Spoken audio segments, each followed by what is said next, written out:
الحمد للہ والصلاة والسلام علی رسول اللہ وآلہ آل اللہ واللعنۃ الدائمۃ علی اعدائہم واعداء اللہ من یوم عداوتہم الی یوم لقاء اللہ اما بعد فقال اللہ تبارک و تعالی فی کتابہ المجید وفرقانہ الحمید اعوذ باللہ من الشیطان الرجیم بسم اللہ الرحمن الرحیم شہر رمضان الذی انزل فیہ القرآن ھدی للناس وبینات من الہدی والفرقان۔ ماہ مبارک رمضان یہ توفیق الہی، ماہ خیر و برکت و رحمت، ماہ انسان سازی و خود سازی ہے۔ یعنی اس مہینے میں انسان اس مقام تک پہنچ سکتا ہے اور آسانی سے اور سہولت سے پہنچ سکتا ہے جس مقصد کے لیے اللہ تعالیٰ نے انسان کو پیدا کیا ہے۔ یہ در حقیقت انسانیت کے لیے اور انسان کے اندر اچھی صفات پیدا کرنے کے لیے موسم بہار کی حیثیت رکھتا ہے، فصل بہار کی حیثیت رکھتا ہے۔ یہ مہینہ ایک رات اس کی، ایک شب اس کی 1000 مہینوں سے بہتر ہے، اور اس سے مراد یہ ہے کہ اس کی ایک رات کو انسان اتنا سفر کر سکتا ہے، اتنا عمل کر سکتا ہے، اتنا اپنی پرورش و تربیت کر سکتا ہے جتنی دوسرے 1000 مہینوں میں کرتے ہیں۔ اس طرح یہ موسم بہار انسان سازی کا اور انسان بننے کا یہ موجود ہے، اور ہم خداوند تبارک و تعالیٰ کے لطف و کرم سے اسی مہینے میں موجود ہیں اور اس کو بسر کر رہے ہیں۔ بہت غنیمت فرصت ہے، اس کو اول فول کاموں میں اور لایانی باتوں میں اور ایسے کاموں میں جہاں فقط عمر تلف ہوتی ہے انسان کی، وقت ضائع ہوتا ہے انسان کا، زندگی فقط ضائع ہوتی ہے، ان کاموں سے اجتناب کریں اور ان لمحات اور لحظات عمر کی قدر جانیں اور انہیں اپنی تربیت میں، اپنے اولاد کی تربیت میں، اپنے ارد گرد کے افراد کی تربیت میں اس کو صرف کریں اور بسر کریں۔ تربیت کے لیے عرض کیا تھا کہ اہم ترین اور اولین مرکز و مدرسہ خداوند تعالیٰ نے خاندان کو قرار دیا ہے، حکم دیا ہے خاندان بنانے کا بھی، اور حکم دیا ہے خاندان سنوارنے کا بھی، اور حکم دیا ہے خاندان کے اندر رہ کر اپنی بھی تربیت کریں اور اپنی اولاد کی بھی تربیت کریں۔ لیکن یہ تربیت گاہ بعض اوقات ایسی بیماریوں میں مبتلا ہو جاتی ہے، ایسی امراض لگ جاتی ہیں اس تربیت گاہ کو کہ نہ صرف یہ کہ اس میں انسان نہیں بنتے بلکہ لوگ یا بچے انسانیت سے دور بھی ہو جاتے ہیں اگر یہ خاندان اس طرح سے نہ بنایا جائے جس طرح اللہ تعالیٰ کا حکم ہے۔ چونکہ اولاد اللہ کی نعمت ہے، ہماری ملکیت نہیں ہے اولاد، اور یہ نعمت خداوند تبارک و تعالیٰ نے خاندان میں والدین کو عطا کی ہے تاکہ اس امانت خدا کو اور نعمت خدا کو امانت داری کے ساتھ خدا کو واپس کر دیں۔ اگر خدا نخواستہ کسی نے اپنی اولاد کی مناسب تربیت نہیں کی تو اس نے خدا کی امانت میں خیانت کی ہے، اور خیانت کرنا امانت الہی میں یہ سخت گناہ ہے۔ اس لیے خاندان کو تربیتی ماحول بنانا، خاندان کو تربیتی مدرسہ بنا لینا، خاندان کو ایسی فضا میں بدل دینا جس میں ہماری اولاد بھی اور ہم خود بھی اس طرح سے تربیت پائیں جس طرح اللہ تعالیٰ کا ہمیں حکم ہے، دستور ہے، یہ فریضہ ہے ہم سب کا، نماز کی طرح، روزے کی طرح۔ خاندان کے لیے ہر وہ کوشش کرنا، بچوں کے لیے ہر وہ کوشش کرنا جو ان کی روح کو سنوار سکے، جو ان کے تربیت کر سکے اور ان میں انسانیت پیدا کر سکے۔ اگر والدین آمادہ ہوں گے، تیار ہوں گے اس تربیت کے لیے، تو اولاد کی تربیت ہو سکتی ہے۔ جن والدین نے اپنے آپ کو آمادہ نہیں کیا، تیار نہیں کیا، ہر وہ چیز جس کا جاننا تربیت کے لیے ضروری تھا اس سے آگاہ نہیں ہوئے، اور ہر وہ صفت جو تربیت کے لیے والدین کے اندر موجود ہونا ضروری ہے، اگر وہ صفات والدین کے اندر پیدا نہ ہوئی، خدا نخواستہ یہ والدین کامیابی کے ساتھ امانت خدا کو نہیں لوٹا سکتے۔ لہٰذا تربیت کرنے سے پہلے تربیت پانا ضروری ہے۔ اللہ تعالیٰ کی یہ امانتیں اس سے پہلے کہ ہماری آغوش میں آئیں، ہمیں پہلے سے ان کے لیے اپنے آپ کو آمادہ کرنا چاہیے اور اپنی تربیت کرنی چاہیے۔ خاندان کی کچھ آفتیں ہیں جو خاندانوں کو تباہ کرتی ہیں، اور بجائے ایک تربیتی ماحول کے، ایک ایسے گھر کے جس میں اللہ کی یہ امانت انسان بن سکے، پل سکے، بڑھ سکے اور اس طرح سے تربیت پائے جیسے اللہ کا حکم ہے، الٹا اس کو کچھ اور بنا دیا جاتا ہے اگر خدا نخواستہ کوئی خاندان ان آفتوں میں مبتلا ہو جائے۔ ان میں سے ایک بہت بڑی آفت جو کہہ سکتے ہیں ہم کہ تقریباً ہر گھر میں کسی نہ کسی طرح سے موجود ہے، وہ توہمات کی آفت ہے۔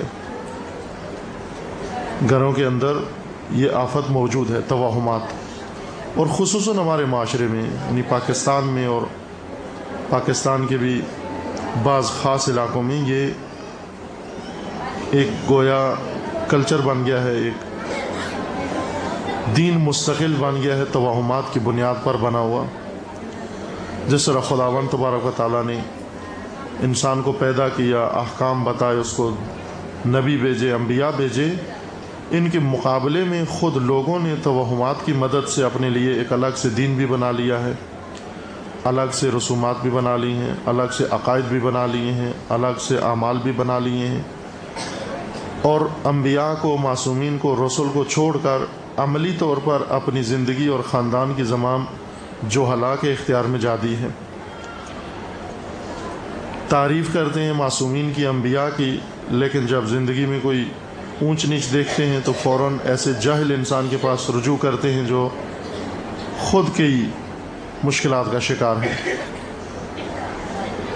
ہمارے امام وہ نہیں ہیں جن کا ذکر ہماری زبانوں پر ہوتا ہے یا جن کا تصور ہمارے ذہن میں ہوتا ہے۔ ہمارے امام وہ لوگ ہوتے ہیں جن کے اختیار میں ہماری زمام ہوتی ہے، جن کے اختیار میں ہماری زندگی ہوتی ہے، جن کے کہنے پر ہم چلتے ہیں۔ ہمارا امام وہ ہوتا ہے جو ہمیں کہے کہ یوں کرو، ہم اس طرح سے شروع کر دیں، جو کہے ایسے نہ کرو، ہم ویسے رک جائیں۔ ہمارا امام وہ نہیں ہوتا جس کی ہم تعریفیں کرتے ہیں۔ عملی طور پر امام وہ ہے جس کے کہنے پر ہم عمل کرتے ہیں۔ لہٰذا اگر ایک ایسا بابا یا کوئی ایسا شخص ہے جو ہمیں حکم دے کہ اپنے گھر میں یہ کام کرو، وہ کام کرو، تو یہ ہمارا امام ہے دراصل۔ وہ نہیں ہے ہمارے امام جن کے لیے روتے ہیں یا جن کے لیے ہم خوش ہوتے ہیں، چونکہ زندگی کی زمام، زندگی کی ڈور، زندگی کی باغ ہم نے ان کے ہاتھ میں تھما دی ہے۔ آپ بتائیں کہ میں گھر میں کیا کروں، آپ بتائیں کہ میں فلاں کیا کروں، وہ بھی کچھ کتاب نکال کے، کوئی کاپی نکال کے، کوئی چیز نکال کے آپ کو یا انگوٹھی میں دیکھ کر یا شیشے میں دیکھ کر یا پیالی میں دیکھ کر یا کوئی ایسی چیز جو کم پڑے لوگوں کو، سادہ لوگوں کو گمراہ کرنے کے لیے انجام دے کر ہمیں بتاتا ہے کہ آپ یہ کام کرو۔ ہم بھی اٹھ کے شروع کر دیتے ہیں اور ادھر سے پھر زبان سے کہتے ہیں کہ نبی اکرم ہمارے رسول ہیں، قرآن ہماری کتاب ہے، علی ہمارے امام ہیں، اہل بیت ہمارے پیشوا ہیں۔ کہاں کے پیشوا ہیں؟ جب چلتے ہم عملی طور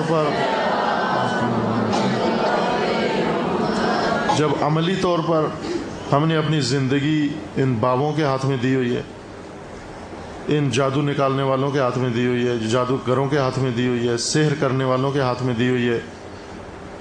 زندگی کی سرنوشت ہماری فال نکالنے والے اور ذائچے دیکھنے والوں نے ہماری زندگی اپنے اختیار میں لی ہوئی ہے۔ تو اس میں اہل بیت کا ہماری زندگی میں کیا اثر ہے، کیا دخل ہے؟ کوئی کام ایسا ہو جو ہم اہل بیت اطہار کے کہنے پر، فرمان پر کرتے ہوں۔ ہم اہل بیت اطہار کو اپنی زندگیوں میں لے کر آئیں، ان کے فرامین کو، ان کے دستورات کو، ان کے طرز زندگی کو اپنی زندگی میں لے آئیں۔ کوئی ایک روایت، کوئی ایک کتاب، کوئی ایک مدرک، کوئی ایک سند، کوئی سیرت آپ بتائیں کہ جس میں اہل بیت نے لوگوں کو یہ کہا ہو کہ اگر کوئی زندگی میں مشکل آئے تو ان چیزوں کا سہارا لینا۔ آپ قرآن میں کسی جگہ آیا ہوگا اگر ان چیزوں کا کوئی ذکر آئے تو ان چیزوں کا سہارا لینا آپ، بلکہ الٹا روکا ہے، کہا ہے کہ یہ نجومیوں کے پاس جانا یہ گناہ ہے، نجومیوں سے کوئی شریعت نہیں لے سکتے۔ ہماری شریعت، ہماری فقہ جعفری ہے، نہ فقہ نجومی۔ جب فقہ جعفری ہے تو امام جعفر صادق علیہ السلام کے فرمان پر عمل ہے۔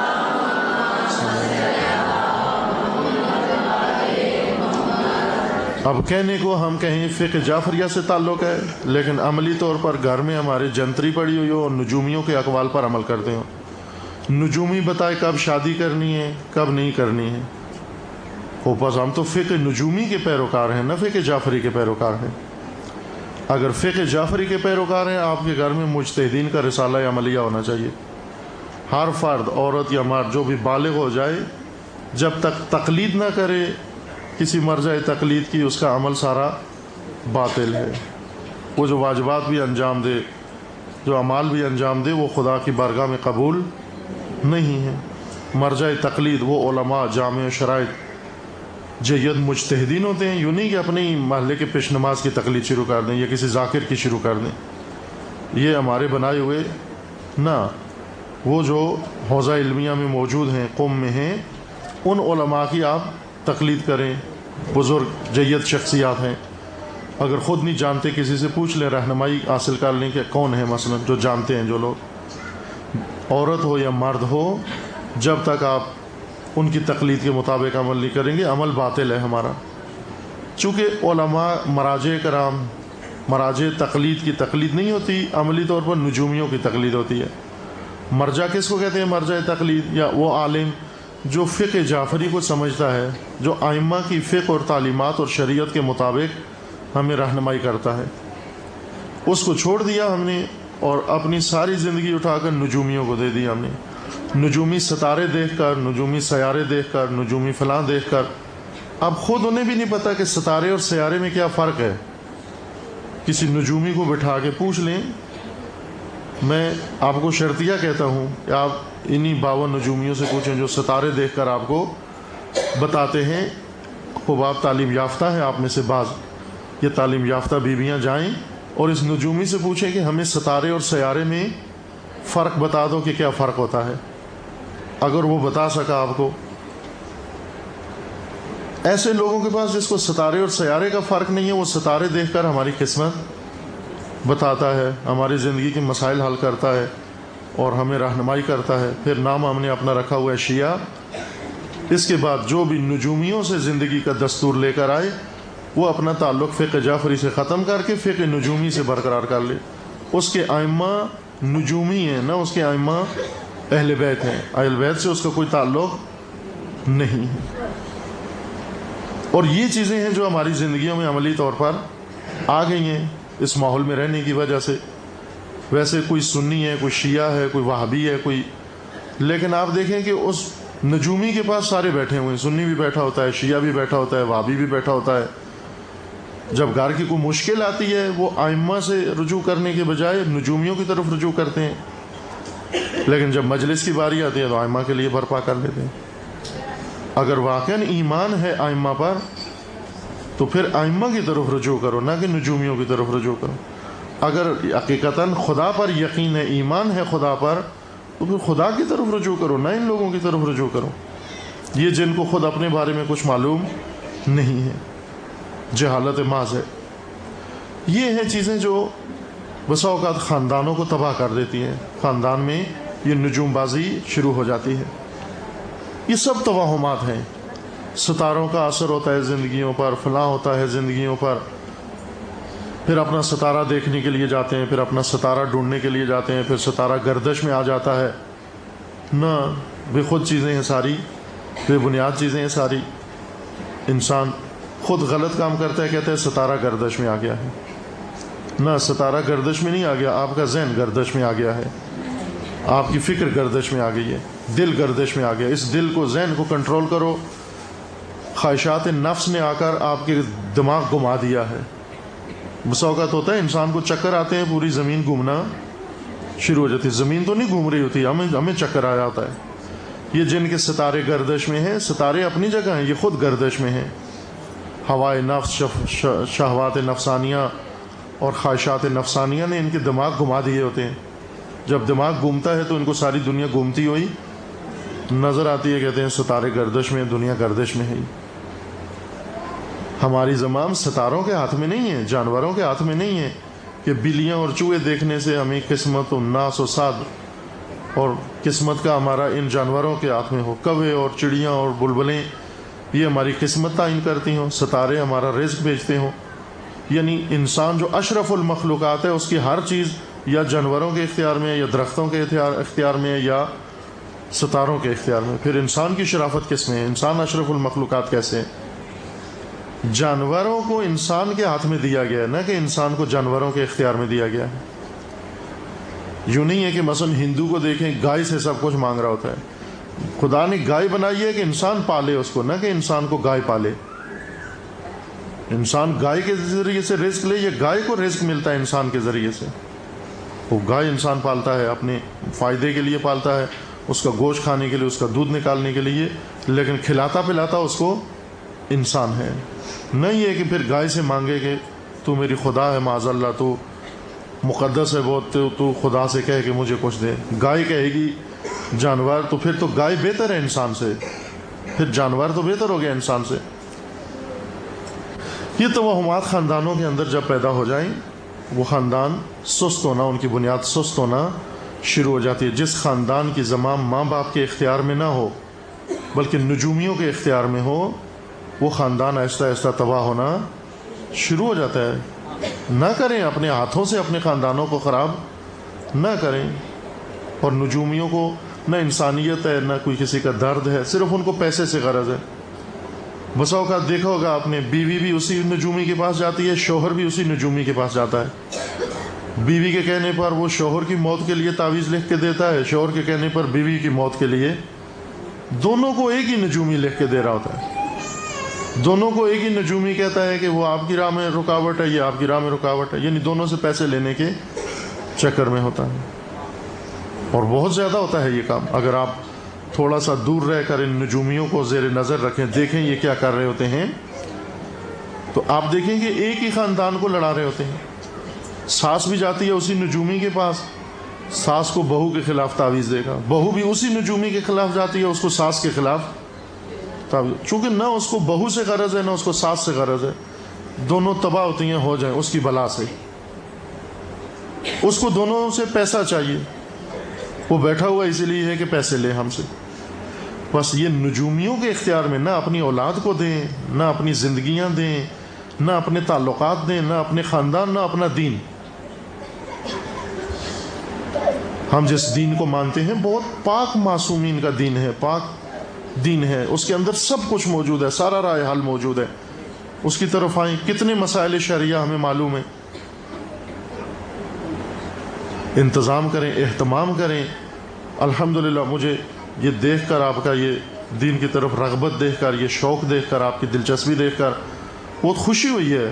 دل سے خداوند تبارک و تعالیٰ کی بارگاہ میں دعا گو ہوں کہ انشاءاللہ اللہ تعالیٰ آپ کو اور رغبت دین میں عطا فرمائے انشاءاللہ۔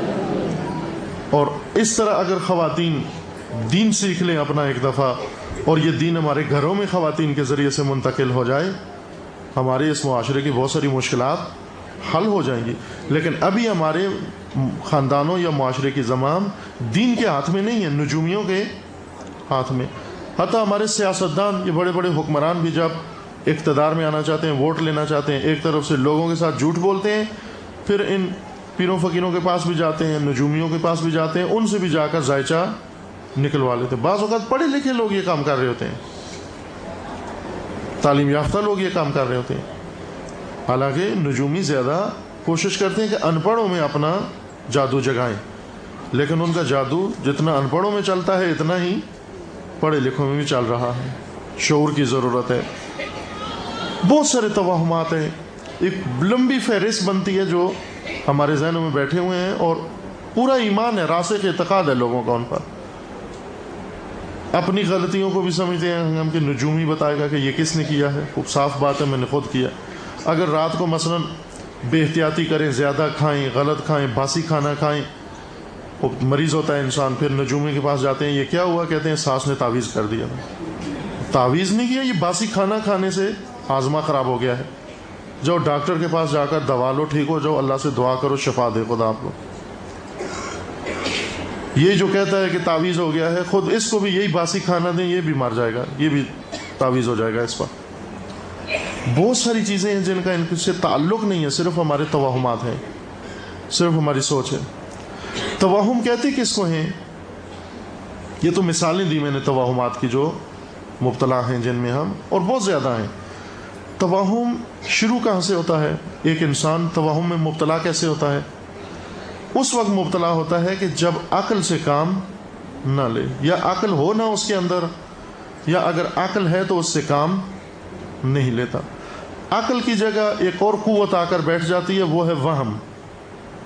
انسان جب عقل کو چھوڑ کر وہم کا شکار ہو جائے, اس وقت حقیقتوں کو نہیں مانتا, حق کو نہیں مانتا, بلکہ توہمات کے پیچھے جاتا ہے. یعنی ایسی چیزوں کو مانتا ہے جن کو کوئی حقانیت حاصل نہیں ہے, جو حق نہیں ہے. میں اب چند مثالیں دیتا ہوں, اب آپ خود فیصلہ کریں گی کہ عقل کچھ کہتی ہے, وہم ہمیں کچھ اور کہتی ہے. وہاں پر مثلا فرض کر لیں کہ رات کو اگر لائٹ آن ہو, دو آدمی بیٹھے ہوئے ہوں, یا فرض کریں خاتون خانہ عورت ہے گھر میں اکیلی بیٹھی ہوئی ہے, لائٹ آن ہے, ٹی وی چل رہا ہے, کوئی پریشانی نہیں ہے. لیکن ابھی جو ہی لائٹ آف ہو جائے, کمرہ بند ہے, بالکل ہر چیز لاک ہے, تالا لگا ہوا ہے, نہ کہ کوئی آ سکتا ہے نہ کوئی جا سکتا ہے, صرف لائٹ آف ہو گئی ہے. اس لائٹ آف ہونے میں جو چیز کمرے میں تھی وہی کمرے میں ہے, کوئی چیز باہر نہیں گئی, کوئی چیز اندر نہیں آئی. لیکن اندھیرے سے ہمیں ڈر لگتا ہے. جو ہی اندھیرا چھا جاتا ہے, ہم یہ سمجھتے ہیں کہ ابھی بہت ساری چیزیں کمرے کے اندر, روحیں آ گئی ہیں, بہت سارے جنات آ گئے ہیں, بہت ساری پریاں آ گئی ہیں, اور پتہ نہیں کیا کیا مخلوقات ابھی کمرے میں آ رہی ہیں, اور مجھے دبوچ لیں گی, اور مجھے کھا جائیں گی, اور مجھے مار دیں گی. فوراً خوف آنا شروع ہو جاتا ہے. اب لائٹ آن کریں کچھ بھی نہیں ہوتا. یعنی لائٹ آن ہو یا لائٹ آف ہو, کمرے میں وہی ہوتا ہے جو موجود ہے, کوئی چیز اس میں کم زیادہ نہیں ہوتی. لیکن جب لائٹ آن ہو ہم سمجھتے ہیں کہ امن و امان ہے, کوئی خطرہ نہیں ہے. جو ہی لائٹ آف ہو سمجھتے ہیں کہ سارے خطرے پیدا ہو گئے ہیں. کون کہتا ہے کہ ابھی کمرہ خطرناک ہو گیا اندھیرے میں؟ عقل نہیں کہتی. عقل تو کہتی ہے وہی در و دیوار ہے, وہی صوفہ ہے, وہی پلنگ ہے, وہی چیز ہے جو لائٹ تھی تو بھی وہی ہے, اب لائٹ آف ہو گئی ہے تو بھی وہی چیزیں پڑی ہوئی ہیں. عقل تو یہ کہتی ہے. لیکن توہم یہ کہتا ہے کہ نہ, ابھی اندھیرے میں بہت ساری مخلوقات اور کمرے میں داخل ہو گئی. بعضوں کو نظر آنا بھی شروع ہو جاتی ہیں, جن کو دوپہر کو کوئی چیز نظر نہیں آتی, اندھیرے میں بہت ساری چیزیں ان کو نظر آنا شروع ہو جاتی ہیں. کچھ بھی نہیں ہوتا, صرف توہم ہے. ہم سوچتے ہیں کہ یوں ہے, وہ بس اوقات آنکھوں کے سامنے بھی وہی آ جاتا ہے جو کچھ ہم ذہن میں سوچتے ہیں. یہ توہم ہے. مردے سے ڈرنا, مردوں کے بارے میں, جب یہ زندہ تھا اس وقت کوئی نقصان پہنچا سکتا, ممکن ہے اس کے قریب جو تماچا مار دے, کوئی لات مار دے, کوئی گونسا مار دے, کوئی گھٹنا مار دے. جیسے ابھی مجلس میں وہ بیٹھے ہوئے ایک دوسرے کا خیال تو نہیں رکھتے, ساتھ بیٹھی ہوئی خاتون کو مثلا تنگ کر رہی ہیں, گھٹنا مار رہی ہیں اس کو. یہ بزرگ خواتین ہیں, ان کا خیال رکھیں.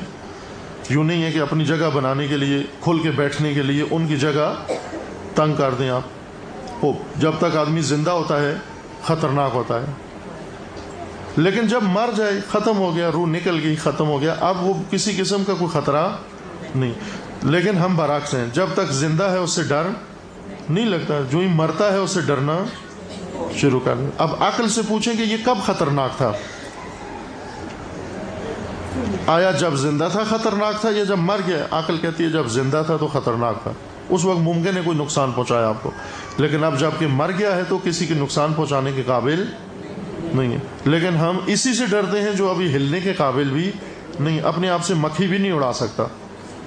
اگر ہمیں اکیلا کسی میت کے پاس چھوڑیں تو پھر 2 میت ہو جائیں گے وہاں پر، ہماری بھی روح قبض ہو جائے گی ساتھ۔ نہیں بیٹھتے اکیلے میں میت کے ساتھ۔ کون کہتا ہے کہ یہ میت خطرناک ہے؟ عقل نہیں کہتی، وہم کہتی ہے، توہمات میں مبتلا ہو جاتے ہیں۔ پھر کبھی مردے باقاعدہ چلنا بھی نظر آنا شروع ہو جاتے ہیں، جب ذہن میں سوچتے رہتے ہیں یہ کہ یہ ابھی اٹھے گا، ابھی اٹھ کر پھر میری گردن میں روڑے گا، تھوڑی دیر کے بعد وہ باقاعدہ چلتا ہوا نظر آتا ہے، پھر آنکھیں مال کے دیکھتے ہیں نا یہ تو ادھر ہی لیٹا ہوا ہے ابھی تک اٹھا نہیں۔ یہ خود بناتے ہیں ہم، یہ توہم ہے ہمارا کہ یہ صبح اٹھ کے بتائیں گے کہ میں نے فلاں مرحوم کو دیکھا، وہ گھر میں ہمارے آئے ہوئے تھے۔ یہ خود توہم ہے آپ کا بس۔ اور بہت ساری ایسی چیزیں، چاند گرہن ہوتا ہے، خواتین یوں کریں، وہ خواتین جو مثلا بچہ پیٹ میں ہے، وہ خاتون اگر چاند گرہن میں باہر نکل آئی، چاند کا ٹھپا لگ جائے گا اس کے اوپر، مور لگ جائے گی اس کے اوپر، فلاں ہو جائے گا اس کے اوپر۔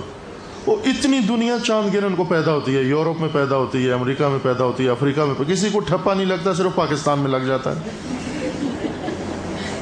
آخر یوں تو نہیں کہ یہیں بچے پیدا ہوتے ہیں، یہ چاند گرہن یہیں ہوتا ہے، پوری دنیا میں ہوتا ہے۔ کبھی آپ نے نہیں دیکھا ہوگا کہ ان لوگوں کو کوئی ٹھپا لگ گیا ہو، لیکن یہاں پر سانس چھوڑے گی نہیں اس بہو کو جو چاند گرہن میں باہر نکل آئے، بس وہ اس کو بھی جی کرتا ہے دیکھے کہ کیا منظر ہوا ہے۔ چاند گرہن جب لگے کچھ بھی نہیں ہوتا، صرف نماز آیات پڑھو۔ اب دیکھیں نجومی اپنی بنائی ہوئی شریعت اور خدا کی بنائی ہوئی شریعت میں خدا نے فرمایا کہ جب چاند گرہن لگے تو کیا کرو؟ نماز آیات پڑھو۔ پڑھتے ہیں نماز آیات؟ نہ۔ فقہ جعفری میں ہے کہ نماز آیات پڑھو، لیکن فقہ نجومی میں ہے کہ اصلاً باہر نہیں آنا، کانپتے رہو کہ ابھی پتہ نہیں کوئی عذاب نازل ہونے والا ہے۔ بس عملی طور پر ہم فقہ نجومی پر عمل کرتے ہیں، نہ فقہ جعفری پر۔ ہمارا دین نجوموں نے بنایا ہے، نہ کہ ائمہ نے۔ ائمہ کا صرف زبان پر نام ہے ہمارا، ہم صرف ان کا تذکرہ کرتے ہیں، ورنہ ان کے فرمان پر عمل نہیں کرتے۔ عملی طور پر نجومیوں کے فرمان پر عمل کرتے ہیں۔ ایک جنگ میں امیر المومنین علیہ السلام نکلے لشکر لے کر،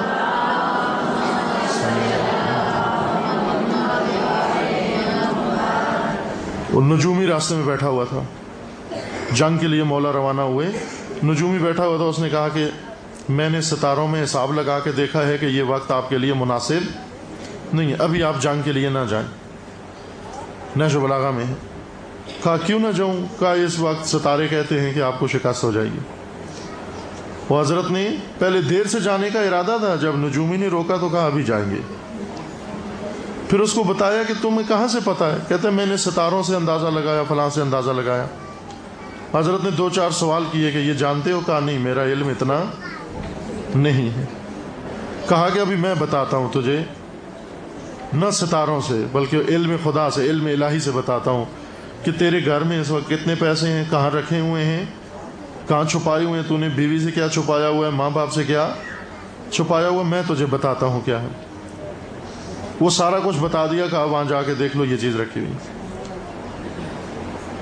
توبہ کروائی اس سے کہ اس طرح ستاروں کے علم سے انسان کو کوئی معلوم نہیں ہوتا، نہ ستارے ہماری زندگیوں میں اس طرح مؤثر ہیں۔ پتھروں کا، حتیٰ پتھر جانور تو چلو چلتا پھرتا ہے، پھر بلیاں نقصان پہنچاتی ہیں، ہمیں نظر آتی ہیں تو ہم گر جاتے ہیں یا ہم بیمار ہو جاتے ہیں بلیوں کی وجہ سے۔ پتھروں کو کہتے ہیں کہ پتھروں کی وجہ سے، یہ انگوٹھی جب سے پہنی ہے تو قسمت سنور گئی ہے، اس وقت سے درآمد شروع ہو گئی ہے، روزگار لگ گیا ہے۔ ایک پتھر کی وجہ سے اگر یہ سارے مسئلے حل ہوتے ہیں تو پھر تو یہ ساری دنیا فقیر، ایک ایک پتھر سب کو دے دیں سب امیر ہو جائیں گے۔ پتھروں کے ہاتھ میں ہے ہمارا سرنوشت، ہماری تقدیر، ہماری لیلۃ القدر تقدیر انسان کی معین ہوتی ہے، تو اس کا مطلب یہ ہے کہ سب کے ہاتھ میں ایک ایک پتھر لکھ دیا جاتا ہے۔ خدا کے ہاتھ میں ہے، اور انسان خود اپنی تقدیر بناتا ہے، نہ کہ پتھروں کے اختیار میں ہے، نہ ستاروں کے اختیار میں ہے۔ نام بھاری ہوتے ہیں بعض، یہ نام رکھ دو انسان یوں ہو جاتا ہے، یہ نام رکھ دو انسان ایسے ہو جاتا ہے. نہ، آپ بے شک جس کا نام جو مرضی رکھ دیں، نام رکھنے سے کوئی فرق نہیں پڑتا. نہ نام رکھنے سے کوئی بیمار ہوتا ہے، نہ نام رکھنے سے کوئی صحت مند ہوتا ہے. یہ وہ چیزیں جو نجومیوں نے کسی توضیح المسائل میں موجود نہیں ہیں، کسی فقہ میں موجود نہیں ہیں، کسی امام کا قول نہیں ہے، کہیں بھی نہیں ہے، صرف نجومیوں نے ہماری زبان پر چڑھا دیا. یہ علم نجوم کہاں سے آیا ہے؟ یعنی یہاں پاکستان ہندوستان کی بات کر رہا ہوں نا، وہ علم نجوم جو پڑھایا جاتا ہے یونیورسٹیوں میں، یا علمی ایک بنیاد ہے جس کی. یہ علم نجوم جو یہ بابے بیٹھے ہوئے اور لوگ مراجعہ کرتے ہیں اور ذائچے نکالتے ہیں، یہ در حقیقت ہندو کاہنوں اور ہندی غیب مرتازوں کا طریقہ کار ہے، نہ کہ مسلمانوں کا، نہ کہ علماء کا، نہ کہ ائمہ معصومین کا. آپ دیکھیں کہ ہندو بھی یہی کام کر رہا ہوتا ہے، سکھ بھی انہی کے پاس جاتا ہے، مسیح بھی ادھر ہی جاتا ہے، وہابی بھی جاتا ہے، سنی بھی جاتا ہے، شیعہ بھی جاتا ہے. بس اگر یہ مذہبی بات ہوتی تو پھر ایک فرقہ جاتا ہے، ایک نہ جاتا ان کے پاس. سب بیٹھے ہوتے ہیں وہاں پر، ہندو بھی جاتا ہے اپنا ذائچہ نکالنے کے لیے، شیعہ بھی ساتھ بیٹھا ہوتا ہے. اس سے کوئی پوچھے کہ آپ میں اور اس میں کوئی فرق نہیں ہے؟ وہ بدھ کو مانتے ہیں، آپ خدا کو مانتے ہو، وہ رام کو مانتا ہے، آپ ائمہ کو مانتے ہو، تو ان میں کوئی فرق نہیں ہے؟ اگر فرق ہے تو پھر آپ کی زندگی میں نظر آنا چاہیے یہ فرق. دونوں نجومی کے پاس کیا لینے آئے ہیں؟ صرف ایک ہوتا ہے ان نجومیوں سے کہ یہ عوامی بے شعوری سے اور توہم پرستی سے ان کا روزگار گزر رہا ہوتا ہے، ان کے بچے پال رہے ہوتے ہیں، ان کا گھر کا خرچہ نکل رہا ہوتا ہے، بس یہی ہوتا ہے. اور ہمارا گھر بگڑ رہا ہوتا ہے ان کی باتوں سے، ہمارا گھر تباہ ہو رہا ہوتا ہے ان کی باتوں سے. جی مجھے فلاں بابا نے بتایا کہ میری بیٹی کو انہوں نے اپنے ہاتھ پہ کر لیا ہے، فلاں کو اپنے ہاتھ پہ کر لیا ہے، انہوں نے اس پہ کوئی تعویذ کر دیا ہے، انہوں نے اس کو کچھ کھلا دیا ہے، انہوں نے اس کو کچھ پلا دیا. اگر کھلانے پلانے سے ہی کوئی کسی کے ساتھ ہو جاتا ہے تو آپ بھی کچھ کھلا پلا کے اپنے ساتھ کر لیں. نہ، یہ بھی خود باتیں ہیں، ان میں کوئی تاثیر، یہ صرف توہمات ہیں.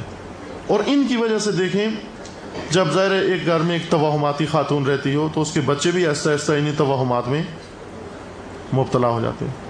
وہ بچے پھر آگے بڑھتے ہیں، وہ توہماتی بچے، وہ بھی بجائے یہ کہ زندگی کے حقائق کو قبول کریں، صحیح راستوں پر نکلیں، توہمات کے راستوں پر نکل پڑتے ہیں. ایسے بچے کب پہنچیں گے کسی دنیاوی سعادت تک یا اخروی سعادت تک، یا کب علم و معرفت کے پیچھے جاتے ہیں؟ ماں باپ نجوم کے در پر جاتے تھے، یہ بھی نجوم کے در پر جائیں گے. وہاں پر ہمارے ستارے امام نہیں ہیں، ان ستاروں کو ہم نے ائمہ نہیں ماننا. ستارہ پرست نہیں ہیں ہم، خدا پرست ہیں. اور دین ہے ہمارا، مسلک ہے ہمارا، امام ہے ہمارے، راہ دکھلائی ہے انہوں نے، وہ راہ واجب ہے ہم پر اس راہ کو سمجھنا. مثلا ابھی اگر ہم دیکھیں کہ کتنی دفعہ ہم نے رجوع کیا علماء کی طرف اور کتنی دفعہ گئے ہیں ہم نجومیوں کی طرف، اب آپ خود اپنا حساب کر لیں. کتنا جنتریوں کا ہماری زندگیوں میں عمل دخل ہے اور کتنا توضیح المسائل کا ہے، کتنا قرآن ہماری زندگیوں میں ہے، اقوال ائمہ پر عمل کرتے ہیں، فرامین ائمہ خدا پر عمل کرتے ہیں، اور کتنا فرامین نجوم پر عمل کرتے ہیں. ہم ہر ایک اپنی اپنی زندگی کو خود دیکھے کہ ہم کیا کر رہے ہیں، کدھر جا رہے ہیں ہم. پھر آ کر کہتے ہیں جی زندگی میں مشکلات ہیں، زندگی میں یہ ہے، زندگی پر ایسے ہی ہونی چاہیے. جو زندگی نجومیوں کے اختیار میں ہے، جو زندگی پتھروں کے اختیار میں ہے، جو زندگی پر بلیاں اور کوے اثر انداز ہوتے ہیں، جن زندگیوں میں مثلا یہ مسائل اثر انداز ہوتے ہیں، وہ زندگیاں ایسی ہونی چاہیے. ہر دن کوئی نہ کوئی مشکل اس میں ہونی چاہیے. لیکن آپ دیکھیں کہ معصومین کی زندگی میں کوئی مشکل پیش نہیں آتی تھی. کیوں پیش نہیں آتی تھی؟ اس لیے پیش نہیں آتی تھی کہ خدا پر ایمان راسخ تھا. جو اللہ کی پناہ میں ہو کوئی چیز اس پر اثر نہیں کرتی. اپنے آپ کو اللہ، یہ اعوذ باللہ جو پڑھتے ہیں ہم، یعنی اے خدایا مجھے پناہ دے، میں تیری پناہ میں آ رہا ہوں، میں پناہ میں آ رہی ہوں، مجھے اپنی پناہ میں لے لے. جو اللہ کی پناہ میں لے لے، نہ کوئی جادوگر کا جادو اس پر اثر کرتا ہے، نہ کسی ساحر کا سحر اس پر اثر کرتا ہے، نہ کوئی اور چیز اس پر اثر کرتی ہے. ہم اللہ کی پناہ سے نکل کر نجومیوں کی پناہ میں جاتے ہیں. وہ جو خود پناہ میں نہیں ہیں، جو خود جاہل ہیں، جنہیں خود کچھ معلوم نہیں. یعنی ہماری جیب سے روپیہ سوا روپیہ نکلتا ہے تو ان کا روزگار چلتا ہے. اگر وہ اتنا ہی ستاروں سے آشنا ہے تو کم از کم اپنی باعزت زندگی بنا لے. یہ جب تک غریب غربا اپنے پیسے نہ نکال کے اس کو دے دیں، اس کی زندگی بسر نہیں ہوتی۔ یہ کیسا ہے یہ شخص دوسروں کے مسائل حل کرنے والا؟ سب سے پہلے اپنی مشکل حل کرے۔ جو اپنی مشکل حل نہیں کر سکتا وہ دوسروں کی نہیں حل کر سکتا۔ ایک صاحب تھے ہمارے دوستوں میں سے، بتا رہے تھے کہ کہا میرے سر کے بال جھڑ گئے یا جھڑنا شروع ہوئے تو مجھے کسی نے کہا کہ فلاں ڈاکٹر بہت ماہر ہے یہ بالوں کی بیماریوں میں، اگر سر کے بال جھڑنا شروع ہو جائیں تو اس کے پاس جائیں، وہ دوا دیتا ہے، انسان ٹھیک ہو جاتا ہے، بال اگنا شروع ہو جاتے ہیں اور وہ مشکل ختم ہو جاتی ہے۔ کہا میں چلا گیا اس کے پاس، جب دیکھا تو وہ خود گنجا تھا، تو میں اس کے دروازے سے ہی واپس آ گیا۔ اس نے کہا بھائی آؤ ادھر بٹھاؤ، مشکل کیا ہے؟ کہا میری مشکل حل ہو گئی ہے، یہیں پر دروازے پر ہی حل ہو گئی ہے۔ وہ مجھے معلوم ہو گیا کہ اگر اس کے پاس بال جھڑنے کا کوئی نسخہ ہوتا تو یہ خود کیوں گنجا ہے۔ یہ بہت سادہ سی بات ہے۔ میں نے اس کو کہا آفرین، یہ عقل یہی کہتی ہے کہ گنجوں سے جا کر کہنا کہ آپ ہمارے سر کے بال جھڑنے کے لیے کوئی نسخہ لکھ کے دیں، وہ خود کیوں گنجے ہیں۔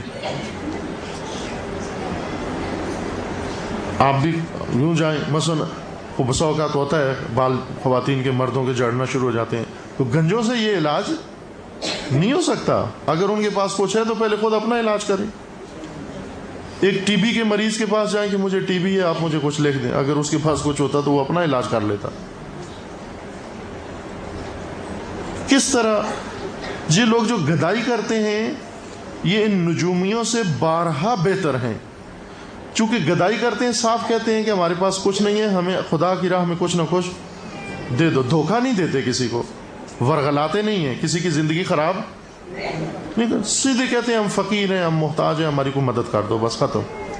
لیکن اس کے بدلے میں نہ کوئی گمراہی دیتے ہیں ہمیں، نہ کوئی غلط راستہ دکھاتے ہیں ہمیں، الٹا دعا دیتے ہیں کہ خدا آپ کو خیر دے۔ میں اس لیے کہہ رہا ہوں یہ گدھا بہت اچھے ہیں ان سے، اس لیے کہ جب آپ ان کے ہاتھ پر ایک سکہ رکھ دیں، 4 پیسے رکھ دیں، تو آپ کو 1000 دعا دیتے ہیں کہ اللہ آپ کے رزق میں اضافہ کرے، اللہ آپ کے بچوں کو سلامت رکھے، اللہ آپ کے گھروں کو سلامت رکھے۔ یہ نجومی ہم سے پیسے بھی لے لیتا ہے اور دل سے، چونکہ بعض پیشے ایسے ہیں جنہیں کہا گیا ہے کہ یہ مکروہ پیشے ہیں، یہ غلط پیشے ہیں۔ مثلا گورکن یعنی قبر کھودنے کا پیشہ، یہ نہ اپناؤ۔ کیوں کہ اگر کسی کا پیشہ قبریں کھودنا ہو جائے، اس کی درآمد قبر کھودنے سے ہو، تو وہ تو صبح و شام دعا کرے گا کہ لوگ مریں تاکہ میں قبریں کھودوں، میرا پیٹ بھرے۔ جس دن کوئی نہیں مرا اس دن کہے گا کہ آج دن بہت خراب، دیہڑی نہیں لگی آج۔ یعنی وہ ہمیشہ مومنین کی موت کی آرزو کرتا ہے، اس لیے کہا گیا ہے کہ ایسے پیشے نہ اپناؤ۔ جو لوگ گھریلو مسائل خراب ہوتے ہیں، پھر ہم ان کے پاس جاتے ہیں اور جا کر انہیں کہتے ہیں کہ ہماری یہ گھریلو مشکلیں حل کرو۔ ان کا پیٹ پلتا ہے ہماری گھریلو مشکلات سے۔ ظاہر ہے جتنی مشکلات زیادہ ہوں گی اتنے ان کے مرید زیادہ ہوں گے، اتنا ان کا کاروبار زیادہ چمکے گا۔ یہ خدا سے دعا بھی یہ کرتے ہیں کہ جتنا زیادہ ہو حالات ان کے آپس میں خراب ہو۔ یہ وکیل جو جھگڑوں میں آ کر وکیل بنتے ہیں عدالتوں میں، یہ صبح و شام دعا یہی کرتے ہیں کہ جتنے زیادہ جھگڑے ہوں اتنا بہتر ہے، چونکہ جب کیس بنے گا ہمارے پاس آئیں گے، ہم ان کی وکالت کریں گے۔ یہ تو نہیں خدا سے کہتے کہ خدایا اس ملک میں کوئی جھگڑا نہ ہو، کوئی جھگڑا نہیں ہوگا، کیس نہیں بنے گا، آپ کہاں سے کھاؤ گے؟ اسی طرح گھریلو حالات ہمارے خراب ہوں گے، یہ بابے صبح و شام دعا کرتے ہیں کہ سب کے گھریلو حالات خراب ہوں تاکہ یہ ہمارے پاس آئیں اور ہم ان کو لکھ کر دیں، اور اس طرح ہمارا روزگار لگے اور ان کا گھر اور زیادہ پریشان۔ یہ وہ پیشے ہیں جو درست نہیں ہیں، شرعاً بھی درست نہ، یہ کام کرنا شرعاً درست ہے، نہ ان لوگوں کے پاس جانا درست ہے۔ اپنی شریعت شرعی احکام سے ہر ایک کو آگاہ ہونا چاہیے۔ ائمہ نے کیا فرمایا، معصومین نے کیا کہا ہے، وہی جن کے لیے ہم روتے ہیں، جن کے لیے گریہ کرتے ہیں، جن سے محبت کرتے ہیں، وہ راضی نہیں ہیں ان کے پاس جائیں ہم۔ ائمہ کو ناراض کر سکتے ہیں ہم، جرأت کر سکتے ہیں ہم کہ معصومین ہم سے ناراض ہو، اللہ کی ذات ہم سے ناراض ہو، لیکن یہ توہمات کے ذریعے سے ہم ناراض کرتے ہیں۔ دل دکھتا ہے معصومین کا کہ ہم نے اتنا کچھ ان کے لیے بیان کیا، وہ ان کو کچھ معلوم نہیں ہے، اور اس کے بجائے ہمیں چھوڑ کر اپنی زندگی کی مشکلات نجومیوں سے جا کر حل کرواتے ہیں۔ اور اس طرح کے توہمات ہماری زندگیوں کے اندر صبح و شام فراوان